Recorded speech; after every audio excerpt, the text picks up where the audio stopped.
परळीत 20 वर्षात अनेक राजकीय खून झाल्याचा सुरेश धस यांचा आरोप. टू द पॉइंट या मुलाखतीत धसाने दिली धक्कादायक माहिती. राजकीय हत्यांच्या फाईल पुन्हा उघडणार का याकडे लक्ष. खून झालेल्या कार्यकर्त्यांच्या कुटुंबियांना धस भेटणार.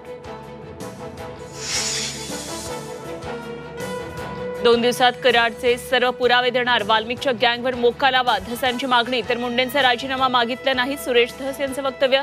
राजीनामा घेण्याची जबाबदारी देवगिरीवरच्या मंत्र्यांची. शरद पवारांचे खासदार फोडण्यासाठी अजित पवारांच्या राष्ट्रवादीतून फोन. सूत्रांची माहिती. तर पवारांचे खासदार फोडल्यानंतर अजित पवार गटाला केंद्रात मंत्रिपद. संजय राऊतांचा भाजपवर गंभीर आरोप. नरेंद्र दाभोलकर हत्येप्रकरणात आरोपींच्या सुटकेविरोधातील दाभोलकर कुटुंबियांच्या अपिलावर आक्षेप. विहित मुदतीनंतर अपील दाखल केल्याचा दावा. रस्ते अपघातग्रस्तांना आता कॅशलेस उपचार मिळणार. नितीन गडकरींची घोषणा. 1.5 लाखांपर्यंतचे उपचार मोफत. 24 तासात अपघाताची नोंद बंधनकारक.